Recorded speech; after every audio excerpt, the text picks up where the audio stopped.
right. Let's get started. Let's see. There we go.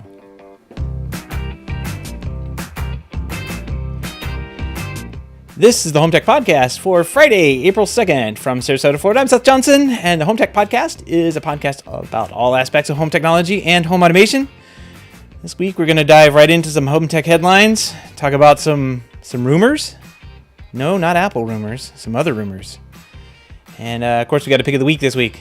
First, I do want to remind here at the top of the show, to remind everyone, especially our patrons, about the Home Tech Talks that we're having every week. We're trying to have them every week, starting Thursday around 3 p.m. Eastern, the one true time zone.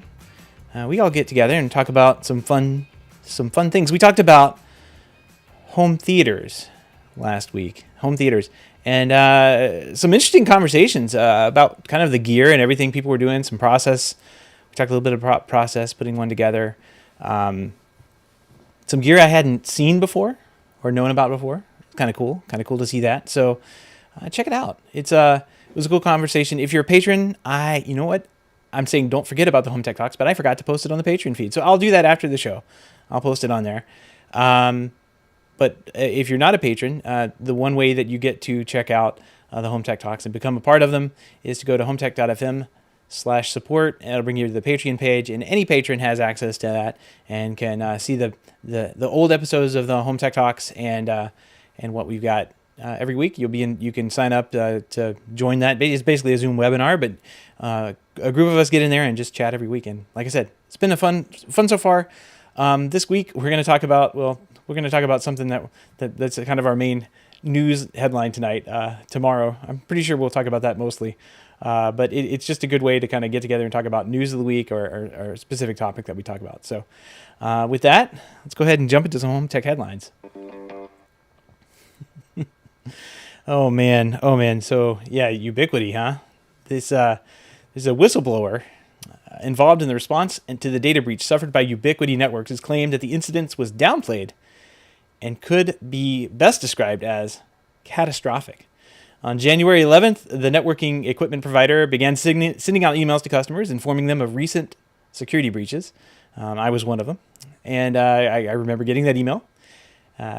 They said that someone had obtained unauthorized access to Ubiquiti systems hosted by a, quote, third-party cloud provider. Remember that. We're going to put a pin in that, as they say. We're coming back to that. In which which account information was stored for the UI.com web portal, a customer-facing device management interface. This is where you go if you use their single sign-on services, and you go in there. You could use UI.com to buy stuff from them. So, again, put a pin in that.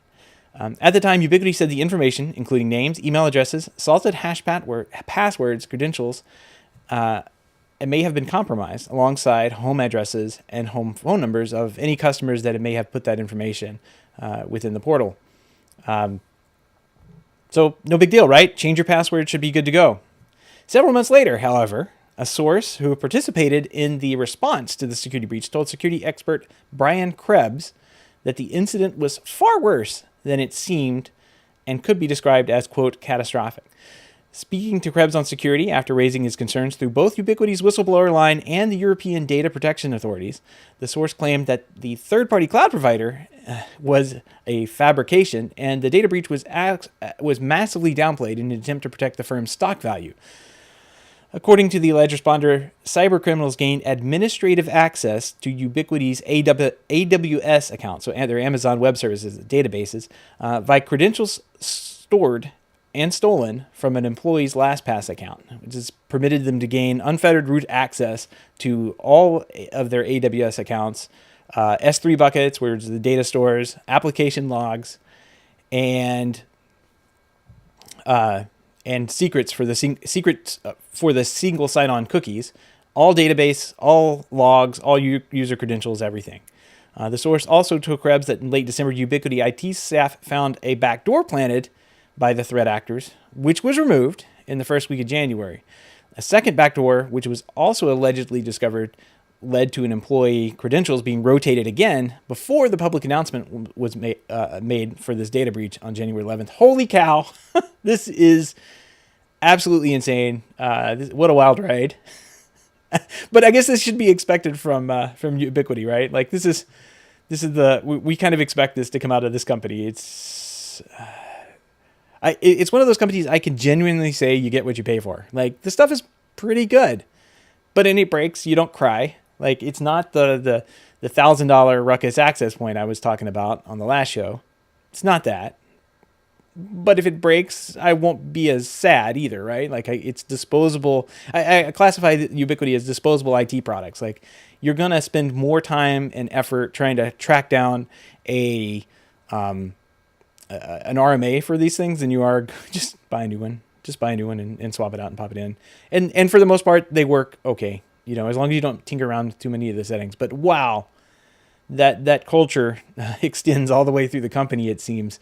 To probably some of the worst. I don't know, like having AWS root access, stored in LastPass. That shouldn't be in LastPass. I'm sorry. First of all, how do you hack a LastPass? That's gotta have a question there. How did LastPass get hacked? Second of all, like your root AWS credentials, you don't put them in a password manager. You put them, like, you write them down on a piece of paper and you lock them away and store them in a safe.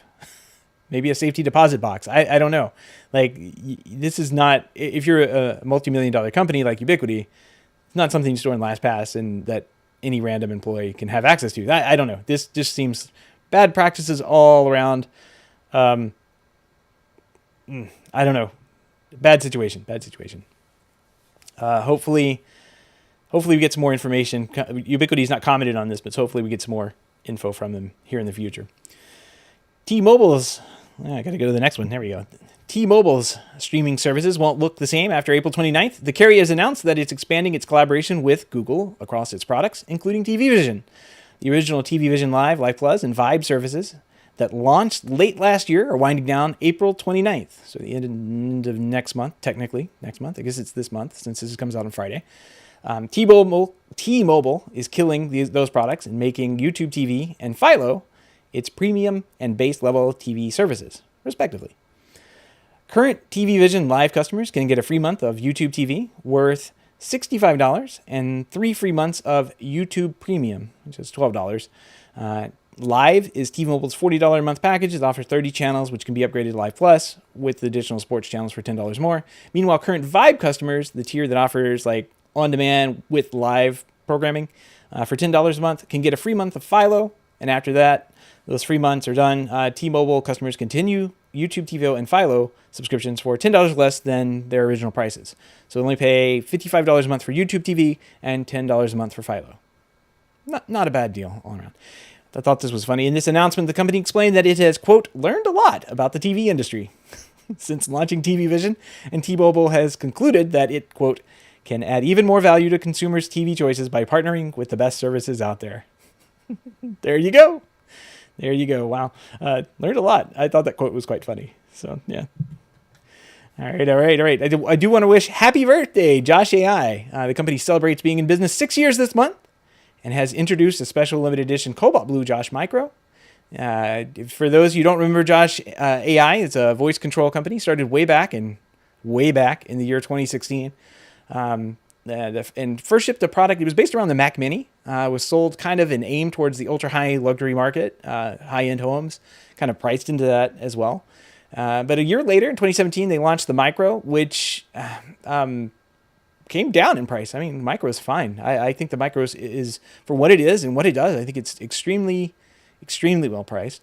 And then, of course, at the end of 2020, they came out with the Nano and the Core, which are their like rack mount, and the Nano, I think is the Nano is the in-wall product, kind of like more of a new construction product.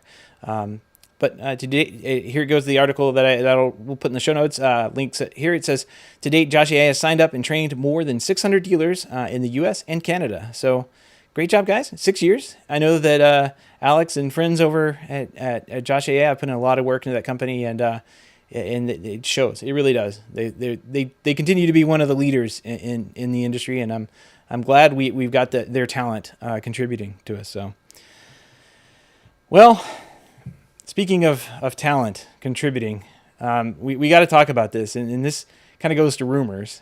And Not Apple rumors. WWDC is right around the corner, and I expect some fun new products from Apple, especially for developers, like new laptops and that kind of thing, to be right around the corner.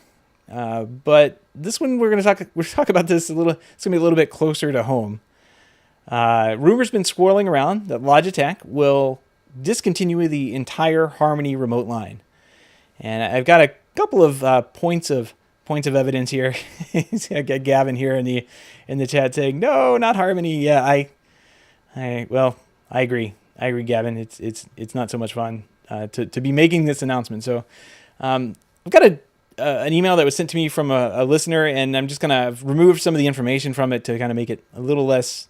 Oh, I'm just going to remove the names from it. So it says, "Dear valued Harmony distributor, we sincerely apologize that you have probably heard this news through industry chatter instead of directly from us or Logitech. But today we will clarify, yes, it is true that Logitech is discontinuing the Harmony brand remotes. This distributor has purchased all remaining Harmony inventory from Logitech, and at this time they'll have fulfilled most of their back orders. It says if you to place a new order in the next few weeks, you'll probably get an error that says, we're not accepting any new orders at this time." And it goes on to say, what does this mean for consumers? It says Logitech has committed to continue support all Harmony products and all Harmony customers for a minimum 5 years. So that's good. It's kind of what we saw them do with the Streambox product when they disconnected that. And they say, what about defectives? Logitech will honor the 2-year warranty that they currently have on their products now. So it sounds like Logitech is done with Harmony. After investigating this further today, we kind of found, I'm comfortable saying that like Harmony is pretty much 100% DOA here. Like we're not going to see Harmony anymore. I have no idea why Logitech hasn't made any kind of a public announcement. Just rip the Band-Aid off. I mean, this is not going to be good news. If you look back, there were articles as far back as December from, like, I'll link in the show notes, AV Gadgets, questioning if this was Logitech's next step. I found stuff like from The Verge even further back in November.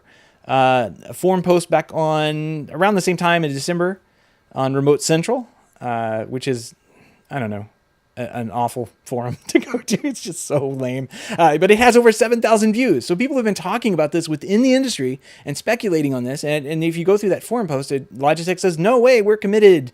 And then you get something else from a distributor that says, nope, they're done. Or you get something from, a representative from maybe a different product line in Logitech. So this is that has confirmed. Well, we know that another representative of the company has confirmed that they've moved them into what we call, what did they call it specifically? They said end of life. So I don't know. So it sounds like the only thing I can think of why they haven't announced anything is they're wanting to try and sell the company off, make a little bit of money off of it, or maybe like they don't want to tank any negotiations that are out there. So I don't know. So some of you may know my feelings about Logitech Harmony, I guess, and I will admit that those feelings date back quite a bit. And probably over a decade old at this point. But I'm not happy about this. This is not something I like to hear. I like that Harmony existed. Harmony's probably the only universal remote standing that can control devices, IR, IP, Bluetooth, that consumers have access to. I really can't think of another one. And I keep going back to Kavo. And fundamentally, Kavo is a completely different product. So like, Harmony's it. I don't know if you guys think of anything else in the show notes. Like, let me know, or over in the comments. Let me know. I thought of Harmony. There was one I have actually on the shelf back there. I should have brought it out. It's I can't even remember the company. Seven something made it. It's a little all touchscreen thing, and it didn't quite work. I mean, you have to have the buttons. The Harmony nailed it with the buttons. So I don't know. Why would they do this? It's kind of like the big question, like, why is this happening now? And Gavin, I see you say, if this was announced tomorrow, I think it's some kind of April Fool's joke. Yeah, I'm kind of with you there. I think if you look at what Harmony has done over the past couple of years, yeah, 7 hugs. Thanks, Robert. I'll try and post that. 7 Hugs. They made a remote. I actually have one sitting on my shelf. I used it for a little bit for an Apple TV remote, and it was okay. Not something I would probably throw in front of the rest of the family and, say, hey, check this out. We've known that like the Harmony division was struggling for quite some time, and there's been a push for in what we call in the show here input zero from like TV manufacturers, from other device makers. Quite frankly, like input zero is kind of the goal that everybody's been pushing towards. And if you look at how devices are today, there's less of a need. I'm not saying there's no need, but there's less of a need today than there was, say, even like 3 years ago, to have a TV system that has more than one device connected to it. Like, it's becoming more rare to need something like a universal remote. Now, I've always said, if you have the cable box in a TV, you can use the cable box remote. You don't need an extra remote. If you have an Apple TV or a Roku and your TV and that's it, if you just have the TV with apps on it, you don't need a universal remote. But as soon as you start adding more things in, every client I've ever had said, okay, you wanted to add a Blu-ray player on, or you wanted to add Richard's pointing out, not if you have a game console. Absolutely. If you have a game console, if you have to switch inputs,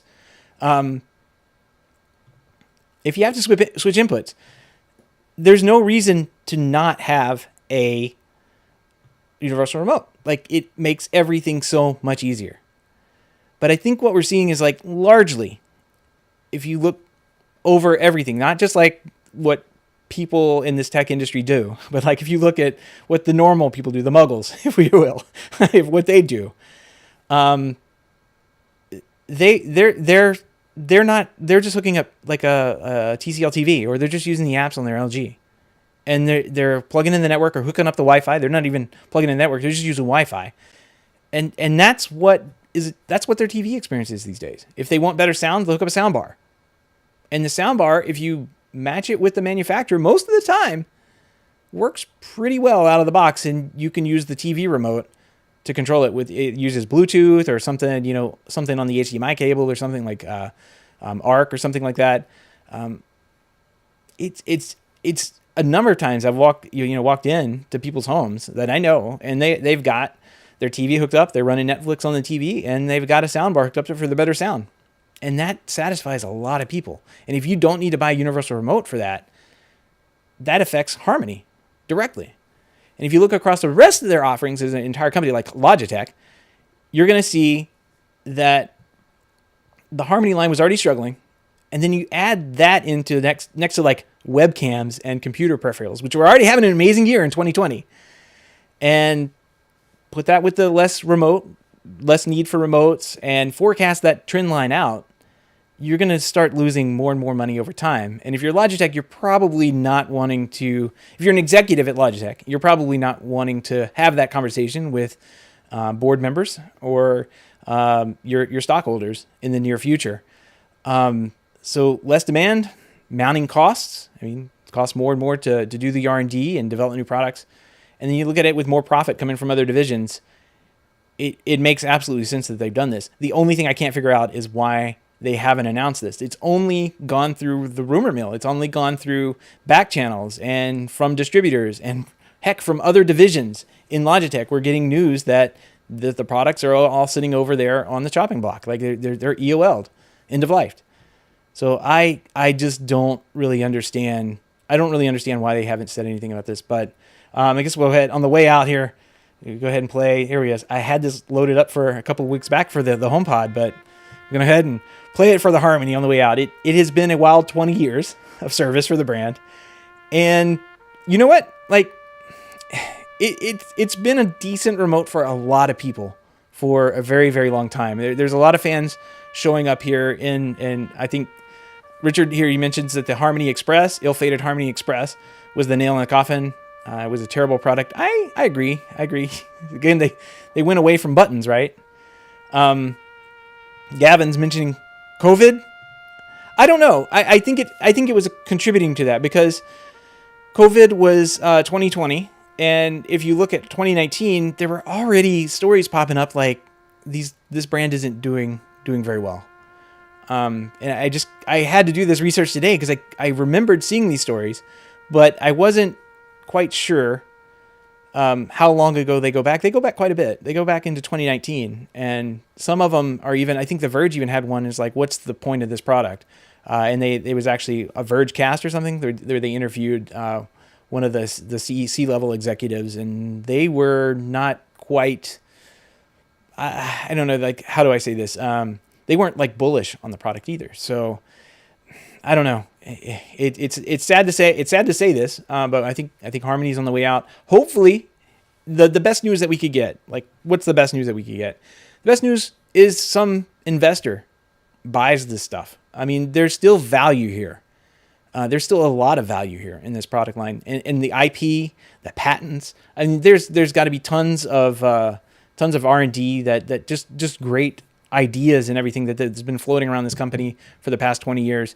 I would love to see somebody pick this up and sell it to the consumers, because once this goes away, after the stuff runs out in the store, there's not going to be anything left for consumers. And Greg is saying, let's pull up and buy it. Yeah. Head on over to HomeTech.fm/support and I'll buy the Harmony line. It'll be the HomeTech Harmony. And, we'll make it happen, Greg. Just throw $5 in. Yeah. We'll make it a new pledge offering or something like that. So HomeTech Remotes LLC. There we go. That's pretty good. I like it, Richard. So, Greg's pointing out there's nothing left in stores. I have seen posts all over that there has been no product in distribution for a very long time. There's been no product in Canada for a long time. It's not looking great. It's not looking great. So, but with that, we'll say goodbye to the Harmony, and hopefully we don't have to say completely goodbye, but hopefully we see it come around in the future here. And we're all able to have a consumer grade remote that actually works well. I mean, it is a good remote. So that all the links and topics we discussed tonight can be found at our show notes at HomeTech.fm/345. Don't forget you can join us live in the chat room on Wednesday, like Greg, Richard, Gavin. I think Robert I saw Robert in there as well earlier. Sometime between 7 and 7:30 p.m. Eastern. You can find out more on how to do that at HomeTech.fm/live. And I got a big pick of the week. All right. So when we were talking about the Harmony in the hub, the conversation about, well, what control methods do you guys like best? And I like IR. I do. Discrete IR. Let's put a pin in. Like discrete IR. Discrete IR works really well. It means you have a code for power on, power off, mute on and mute off. It's very important. Volume up and down, of course. And then you have individual controls for your inputs. So input 1, HDMI 2, etc. Individual commands for each one of those. A lot of TVs in the past, a lot of pieces of equipment, Blu-ray players, DVD VCRs, not receivers. Most of the time receivers are pretty good about this, but a lot of stuff were we called TOAD devices, TOAD. I have no idea what it stood for. Toggle only device. I don't know. Somebody in the chat help me out. But those TOAD devices meant that you could only send a command for power. So think if you had like a light switch on the wall and you were blind, but somebody said, turn on the power and turn on the light, and you'd reach over and you'd flip the switch on. You'd have no way of knowing if that light was actually on or off. And there were all sorts of clever inventions in the past to detect power draw on particular products. Like we used to put power sensing circuits on TVs to tell if the power had come on. We put signal sensing circuits. They were actually built into the first control for a lot of controllers. The control for Media Center and the home theater controller way back in the day had like a looped video in and out. So if you had one of these TOAD devices that you ran across, you could plug the video into it and it would sense there was video there, and that would tell the control system, hey, this piece of garbage TV is on. Well, that's IR. I do like RS-232. I'm a big RS-232 fan. Not quite a big fan of IP, but with IR, it worked really well, and it continues to work really well in the world of IP control, which can get kind of taken out with software updates and, I don't know, random things, it seems. networking issues. If you have a network issue, your TV doesn't turn on. Why do that? So I like IR control for that reason. It's kind of a separate network, and the only problem that we have with them here in Florida is little IRs fall off. And so out of this conversation, it's a long way of me getting to the pick of the week here, came a friend of the show, Owen, out of the UK, saying that he ran across a Bosch glue pen, and it's a wireless. I can't believe this exists. A wireless glue stick, hot glue gun, basically. And this thing is pretty crazy. It warms up in 15 seconds. So what we do is to fix the little IR buds falling off, we just stick hot glue on them and stick it on the TV, and you'd never have any problems. But you'd always have to wait for the stupid hot glue gun to wake up. And it's like a $10 IR glue gun. So it just becomes a piece of your equipment that you carry around when you're installing this stuff. This thing has 15-second warm up time. It's USB chargeable, and it's got like this little suction technology that'll draw the hot liquid back in once you're not using. There's actually a video on this, and I watched it because yes, I'm that guy. I'm talking about a hot glue gun here, and it's a $125 hot glue gun. I don't think I'm going to buy this. I don't think I'm going to buy this. I might buy this. I don't know. I really don't need this, but it really, I probably should keep the $10 really garbage hot glue gun and just live without this. But if you're in the need, if you need a hot glue pen, to kind of stick in your pocket and solve problems in 15 seconds, this is your go-to. I did find a less expensive piece, also made by Bosch, called Gluey, and it's $60. It comes in Lagoon Blue and Cupcake Pink, and with all sorts of sparkly, like glitter-based hot glue sticks. So, and I couldn't really figure out if it uses the glue pen uses those mini sticks, which are great. But the Gluey uses kind of like little small nugget size versions of that. And I don't know if you can just take a normal glue stick and kind of chop it down and just stick them in the Gluey gun. But really, that's all you'd need. It'd probably last for weeks and weeks or months, because all you ever need is to warm it up, put just a drop of hot glue on the little thing and stick it on. So I don't know. There's also the Ryobi 18 volt version, which, crazy enough, it works off of the Ryobi, like, whatever the 18 volt battery system that they have. And you can put just like a drill battery in the thing, or even have a neighbor that has one of those. It's like a lawnmower, and it's the same batteries that go on it. It's kind of wild. So that one was $30, but I think it's a lot bigger and uses the bigger glue sticks. I'm a big fan of just having little small pieces of equipment or small tools laying around that you could do this with. So yeah, Ron mentions in the chat, I figured with the Bosch name on it, it would be expensive. Yeah, you're right. It's probably about $70 more than expensive than I thought it was going to be. But, it's a wireless glue pen. So what are you going to do? If you have any feedback, comments, picks of the week, or ideas for the show, give us a shout. Email address is feedback@HomeTech.fm, or you can visit HomeTech.fm/feedback and fill out the online form. And I do want to say thank you to our patrons, everyone who supports the show, but also everyone who is able to financially support the show through our Patreon page. If you don't know about the Patreon page, head on over to HomeTech.fm/support to learn how you can support HomeTech for as little as $1 a month. Any pledge over $5 a month gets you a big shout out on the show, but every pledge gets you an invite to our private Slack chat, The Hub, where you and other supporters of the show can gather every day for talks about. I mean, we're going to be limiting on Harmony remotes for at least 2 or 3 weeks, right? This isn't going away for a while, so we're gonna be talking about this. If you want to help out but to support the show financially, if you want to help out but can't support the show financially, totally understand. Just appreciate a 5-star review on iTunes or here on YouTube too. We're on YouTube now, or a positive rating in the podcast app of your choice. And that's what we're aiming for. It really helps people find the show and become listeners and watchers, I guess. Watchers now themselves. So, well, with that, guys, sad week. We've got one of the big players kind of going away, and it's not at all what I was expecting. So, to happen this week. The news has been really slow, and I'm guessing they probably want to wait till something good happens. Maybe there is a buyer. Let's just hope there is a buyer where this all goes away.